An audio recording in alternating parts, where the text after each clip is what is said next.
जिन्हों अच्छे लगे होण वो कमेंट करके दसिया जे, ते जिन्हों बुरे लगे होण अगर वो गाली देना चाहे तो अपने दिल की भड़ास भी कढ़ लवे। रूहानी उस्ताद साढ़े बच्चों के, रूहानी बाप साढ़े बच्चों के, ये सानू इन्फॉर्म कर रहे हो। तो जनाब मैं लोगों ने तावन नाल कीता है, और जिन्हों जिन्हों लोगों ने तावन किया प्रोग्राम के अख्ताम के उत्ते आख्या कदी कि जनाब है मेरे को लिस्ट है, फलां आदमी ने यह तावन किया, फलां ने किया, यह फलां ने किया, और सारे प्रोग्राम के उत्ते यह हरचे हराजात होए ने। बिस्मिल्लाहिर्रहमानिर्रहीम।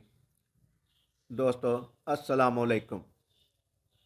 अल्लाह ताला अगे दुआ है इस वीडियो में वेखण वाले तुसीं सारे दोस्त भैन भाई ते बजुर्ग, इन्हां सब नूं अल्लाह ताला सेहत तो तंदुरुस्ती वाली लंबी जिंदगी देवे।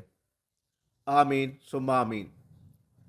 दोस्तों अज की वीडियो दे विच मैं चंद एक सवालों के उत्ते तबसरा करना चाहना वा, और कुछ सवाल भी तुहाडे अगे रखना चाहना वा, क्योंकि ਜਿਹੜੇ मैं सवाल रखने ने वो इस तरह के सवाल ने कि शायद तुहानूं उन्हां दी घट समझ आवे, या तुसीं किसी की मुहब्बत विच मैनूं बुरा भला भी कहो और गालियां तक भी कड्डो। तो दोस्तों मेरी एक गल ज़रूर याद रखिया जे कि मैं इस वीडियो दे विच जिहड़ा तजिया करन लगा वां, हाशा व कल्ला मैं किसी का भी ज़ाती तौर पर मुखालफ नहीं हाँ, और ना ही मैनू किसी की ज़ात के नाल कोई ऐसा मसला है कि जिहदी वजह तो मैं ये तजिया पेश करा। मेरा सिर्फ इन्ना को मकसद है कि जिहड़ा साडे मुआशरे दे विच इस वक्त बिगाड़ है उहदे उत्ते तजिया करना मैं समझना वा कि शायद बुनियादी जिहड़े मसले ने इन्हां थोड़ा जिहा फर्क है। अगर ये सुधर जान, ये मसले हल हो जान, ये कमियां दूर हो जान, तो शायद साडा मुआशरा वधदा फुलदा रवे। शुरू करने अज दी ये वीडियो, और शुरू करने अपना अज दा ये तजजिया भी। लेकिन मैं ये सारा कुछ सुनन नूं तैयार हाँ, और जिहड़ी गल है मेरे जहन दे विच, जिहड़े सवाल ने मेरे जहन च, वो मैं लाजमी करना चाहना वा, क्योंकि मैं समझना वा कि ये मेरा हक है कि मैं वो सवाल करा। इस वीडियो नूं देखण वाले दोस्त जिहड़े नवे आए ने या जिहड़े नवे देख रहे ने, उन्हां अगे गुजारिश है कि अगर उन्हां मेरा चैनल सबसक्राइब नहीं किया तो सबसक्राइब कर लैन, और घंटी के बटन भी दबा दें ताकि साड़ी हर नवी आने वाली वीडियो का नोटिफिकेशन उन्हां तक पहुँच सके। तो दोस्तों वो सवाल की ने, वो गल की है, मैं थोड़ी जी तुहाडे अगे गुजारिश करना चाहना वा। मुआशरे दे विच इस वक्त पस्ती का शिकार हाँ सारे लोग ही, मेरे समेत तुसीं भी, और उहदी की वजह है कि असी पस्ती की तरफ दिन ब दिन क्यों जा रहे हैं। हालांकि साडा मुल्क बड़ा जरखेज है, इत्थे हर किस्म दी चीज़ां मौजूद ने, और उस दे बावजूद असी दिन ब दिन तंग दस्त होंदे जा रहे हैं।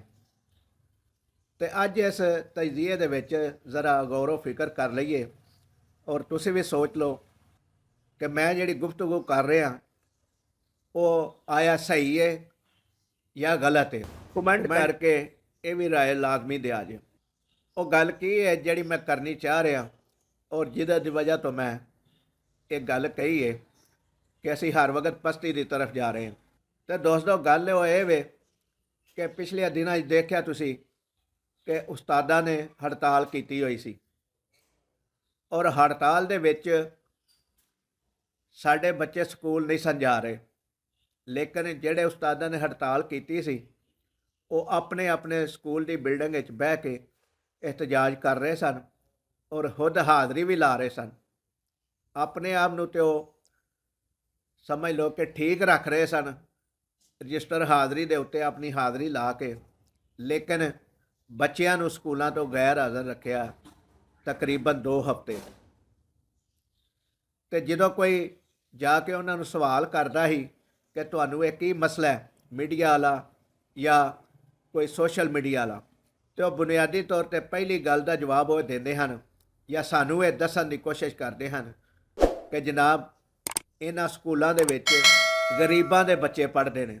ਮਸਲਨ ਅਸੀਂ ਐਜ਼ ਏ ਆਵਾਮ ਗਰੀਬ ਹਾਂ ਔਰ ਸਾਡੇ ਬੱਚੇ ਪੜ੍ਹਦੇ ਨੇ, ਔਰ ਸਾਨੂੰ ਇਹ ਵੀ ਦੱਸਣ ਦੀ ਕੋਸ਼ਿਸ਼ ਕਰਦੇ ਹਨ ਕਿ ਇਹ ਇਦਾਰੇ ਪ੍ਰਾਈਵੇਟ ਹੋ ਜਾਣਗੇ ਤੇ ਤੁਹਾਨੂੰ ਗਰੀਬਾਂ ਨੂੰ 2000 ਪ੍ਰਾਇਮਰੀ ਵਿੱਚ, ਮਿਡਲ ਵਿੱਚ 3000, ਮੈਟ੍ਰਿਕ ਦੇ ਵਿੱਚ 5000 ਰੁਪਇਆ ਤੁਹਾਨੂੰ ਫੀਸ ਦੇਣੀ ਪਈ ਕਰੇਗੀ ਹਰ ਮਹੀਨੇ, ਜਿਹੜੀ ਤੁਸੀਂ ਤਾਲੀਮ 20 ਰੁਪਏ ਦੇ ਵਿੱਚ ਹਾਸਲ ਕਰਦੇ ਹੋ। ਲੇਕਿਨ ਮੇਰੇ ਜ਼ਿਹਨ ਵਿੱਚ ਇੱਕ ਸਵਾਲ ਆਉਂਦਾ ਸੀ ਕਿ ਇਸ ਵਕਤ ਤੇ ਤੁਸੀਂ ਸਾਰੇ ਰੂਹਾਨੀ ਉਸਤਾਦ ਸਾਡੇ ਬੱਚਿਆਂ ਦੇ, ਰੂਹਾਨੀ ਬਾਪ ਸਾਡੇ ਬੱਚਿਆਂ ਦੇ, ਇਹ ਸਾਨੂੰ ਇਨਫਾਰਮ ਕਰ ਰਹੇ ਹੋ ਕਿ ਗਰੀਬ ਦਾ ਬੱਚਾ ਰੁਲ ਜਾਏਗਾ, ਗਰੀਬ ਦੇ ਬੱਚੇ ਕੋਲੋਂ ਤਾਲੀਮ ਖੋਹ ਲਈ ਜਾਏਗੀ। ਮੈਂ ਕਿਸੇ ਦੀ ਹਮਾਇਤ ਨਹੀਂ ਕਰ ਰਿਹਾ, ਮੈਂ ਇਹਦੇ 'ਚ ਸਵਾਲ ਕਰ ਰਿਹਾ ਵਾਂ ਕਿ ਕਿਆ ਜਦੋਂ ਇਹ ਹੀ ਉਸਤਾਦ, ਇਹ ਹੀ ਰੂਹਾਨੀ ਬਾਪ ਗਰੀਬ ਦੇ ਬੱਚੇ ਨੂੰ ਟਿਊਸ਼ਨ ਪੜ੍ਹਾਉਂਦੇ ਨੇ, ਕਿਆ ਉਸ ਵਕਤ ਟਿਊਸ਼ਨ ਫ੍ਰੀ ਪੜ੍ਹਾਉਂਦੇ ਨੇ ਜਾਂ ਫੀਸ ਲੈਂਦੇ ਨੇ?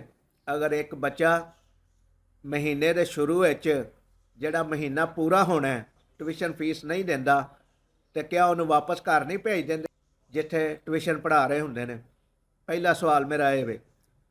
ਔਰ ਦੂਸਰੀ ਗੱਲ ਇਹ ਵੇ ਕਿ ਜਿਹੜਾ ਕੋਈ ਮਜ਼ਹਬੀ ਬੰਦਾ ਮਹੱਲੇ ਦੇ ਸਤ੍ਹਾ ਦੇ ਉੱਤੇ ਮੈਂ ਗੱਲ ਕਰ ਰਿਹਾ, ਉੱਪਰਲੀ ਸਤ੍ਹਾ 'ਤੇ ਨਹੀਂ, ਕਿਉਂਕਿ ਮਜ਼ਹਬੀ ਇਦਾਰੇ ਜਿਹੜੇ ਵੱਡੀ ਸਤ੍ਹਾ 'ਤੇ ਉਤਲੀ ਸਤ੍ਹਾ ਦੇ ਬਣੇ ਨੇ, ਉਹਨਾਂ ਦਾ ਚੈੱਕ ਐਂਡ ਬੈਲੈਂਸ ਉਹ ਰੱਖਦੇ ਨੇ। ਉਹਨਾਂ ਨੇ ਇੱਕ ਤਰੀਕਾਕਾਰ ਰੱਖੇ ਹੈ, ਕਿਉਂਕਿ ਉਹਨਾਂ ਦਾ ਫੰਡਿੰਗ ਦਾ ਜਾਂ ਜੋ ਵੀ ਉਹਨਾਂ ਦਾ ਤਰੀਕਾ ਨਿਜ਼ਾਮ ਚਲਾਉਣ ਵਾਸਤੇ ਉਹ ਉਹਨਾਂ ਦਾ ਸਾਫ਼ ਸ਼ਫਾਫ ਹੁੰਦਾ ਹੈ। ਲੇਕਿਨ ਮੈਂ ਜਿਹੜੀ ਗੁਫ਼ਤਗੂ ਕਰ ਰਿਹਾ ਇਹ ਸਿਰਫ ਮਹੱਲੇ ਦੀ ਸਤ੍ਹਾ ਦੇ ਉੱਤੇ ਕਰ ਰਿਹਾ, ਜਿਹੜੇ ਛੋਟੇ ਛੋਟੇ ਕੰਮ ਕਰਦੇ ਨੇ ਜਾਂ ਛੋਟੇ ਛੋਟੇ ਸਮਝ ਲਓ ਇਦਾਰੇ ਨੇ। ਔਰ ਉਹਦੇ ਵਿੱਚ ਜਿਹੜਾ ਅੱਜ ਤੱਕ ਕਿਸੇ ਨੇ ਇਹ ਆਖਿਆ ਕਿ ਮੈਂ ਇਹ ਮਿਸਾਲ ਦੇ ਤੌਰ 'ਤੇ ਪ੍ਰੋਗਰਾਮ ਕੀਤਾ ਤੇ ਜਨਾਬ ਮੈਂ ਲੋਕਾਂ ਦੇ ਤਾਵਨ ਨਾਲ ਕੀਤਾ, ਔਰ ਜਿਨ੍ਹਾਂ ਲੋਕਾਂ ਨੇ ਤਾਵਨ ਕੀਤਾ ਪ੍ਰੋਗਰਾਮ ਦੇ ਇਖਤਤਾਮ ਦੇ ਉੱਤੇ ਆਖਿਆ ਕਦੀ ਕਿ ਜਨਾਬ ਇਹ ਮੇਰੇ ਕੋਲ ਲਿਸਟ ਹੈ, ਫਲਾਂ ਆਦਮੀ ਨੇ ਇਹ ਤਾਵਨ ਕੀਤਾ, ਫਲਾਂ ਨੇ ਕੀਤਾ, ਇਹ ਫਲਾਂ ਨੇ ਕੀਤਾ, ਔਰ ਸਾਰੇ ਪ੍ਰੋਗਰਾਮ ਦੇ ਉੱਤੇ ਇਹ ਖਰਚੇ ਹਰਾਜਾਤ ਹੋਏ ਨੇ, ਔਰ ਬਕਾਇਆ ਅਗਰ ਬਚੇ ਨੇ ਤੇ ਇਹ ਨੇ, ਅਗਰ ਨਹੀਂ ਬਚੇ ਤੇ ਮੈਂ ਆਪਣੀ ਜੇਬ ਦੇ ਵਿੱਚੋਂ ਇੰਨੇ ਪਾਏ ਨੇ। ਕਦੀ ਕਿਸੇ ਨੇ ਇਸ ਕਿਸਮ ਦੀ ਗੱਲ ਕਰਨ ਦੀ ਕੋਸ਼ਿਸ਼ ਕੀਤੀ ਹੈ? ਨਹੀਂ ਕਦੀ ਕੀਤੀ।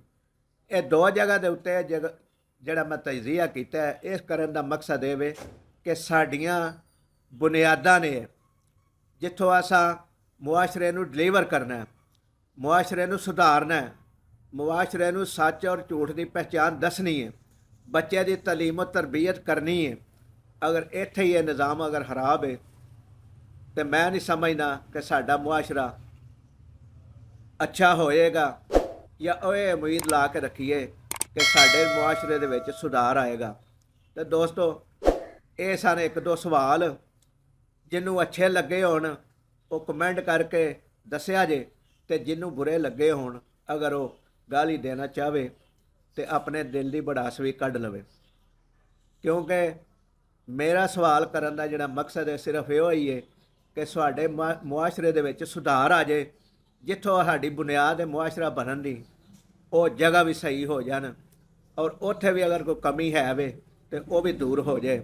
ਮੇਰਾ ਦਿਮਾਗ ਦੇ ਵਿੱਚ ਇਹ ਵੀ ਇੱਕ ਸਵਾਲ ਆਉਂਦਾ ਹੈ ਕਿ ਜਿਹੜਾ ਉਸਤਾਦ ਸਕੂਲ ਦੇ ਵਿੱਚ 8 ਘੰਟੇ ਦੀ ਤਾਲੀਮ ਦੇ ਕੇ ਬੱਚੇ ਨੂੰ ਪੜ੍ਹਾ ਨਹੀਂ ਸਕਦਾ ਤੇ ਉਹ ਟਿਊਸ਼ਨ ਸੈਂਟਰ ਦੇ ਵਿੱਚ, ਔਰ ਉਸ ਵਕਤ ਉਸ ਉਸਤਾਦ ਨੂੰ ਯਾਦ ਆਉਂਦਾ ਕਿ ਮੇਰਾ ਸ਼ਾਗਿਰਦ ਗਰੀਬ ਹੈ, ਤੰਗਦਸਤ ਹੈ, ਤਾਲੀਮ ਪੈਸੇ ਦੇ ਨਾਲ ਹਾਸਲ ਨਹੀਂ ਕਰ ਸਕਦਾ ਤੇ ਮੈਂ ਇਸ ਕੋਲ ਟਿਊਸ਼ਨ ਨਾ ਲਵਾਂ। ਅੱਜ ਲਈ ਇੰਨਾ ਹੀ। ਅਗਲੀ ਵੀਡੀਓ ਦੇ ਵਿੱਚ ਕੋਈ ਨया ਤਜਜ਼ੀਆ ਜਾਂ ਕੋਈ ਨਈ ਮਾਲੂਮਾਤ ਦੇ ਨਾਲ ਤੁਹਾਡੀ ਖਿਦਮਤ ਵਿੱਚ ਦੁਬਾਰਾ ਹਾਜ਼ਰ ਹੋਵਾਂਗੇ। ਇਸ ਵੀਡੀਓ ਨੂੰ ਲਾਈਕ ਕਰਿਆ ਜੇ, ਸ਼ੇਅਰ ਕਰਿਆ ਜੇ ਤੇ ਚੈਨਲ ਨੂੰ ਸਬਸਕ੍ਰਾਈਬ ਕਰਿਆ ਜੇ। ਅੱਲਾਹ ਤਾਲਾ ਸਾਡਾ ਤੇ ਤੁਹਾਡਾ ਹਾਮੀ ਨਾਸਰ ਹੋਵੇ। ਅੱਲਾਹ ਨਿਗਹਿਬਾਨ। ਤੇ ਜ਼ਰੂਰੀ ਗੁਜ਼ਾਰਿਸ਼ ਇਹ ਵੇ ਕਿ ਇਸ ਵੀਡੀਓ ਦੇ ਥੱਲੇ ਇੱਕ ਕਮੈਂਟ ਲਾਜ਼ਮੀ ਕਰਿਆ ਜੇ ਤਾਂ ਕਿ ਸਾਨੂੰ ਤੁਹਾਡੀ ਰਾਏ ਦੇ ਬਾਰੇ 'ਚ ਇਲਮ ਹੋ ਸਕੇ, ਔਰ ਮੁਮਕਿਨ ਹੈ ਕਿ ਤੁਹਾਡੇ ਉਸ ਕਮੈਂਟ ਦੀ ਵਜ੍ਹਾ ਤੋਂ ਸਾਡਾ ਨਵਾਂ ਇੱਕ ਮੌਜੂ ਕੱਲ੍ਹ ਵਾਸਤੇ ਬਣ ਜਾਵੇ ਔਰ ਉਹਦੇ ਉੱਤੇ ਅਸੀਂ ਤੁਹਾਡੇ ਨਾਲ ਗੁਫ਼ਤਗੂ ਕਰੀਏ। ਖੁਦਾ ਹਾਫਿਜ਼।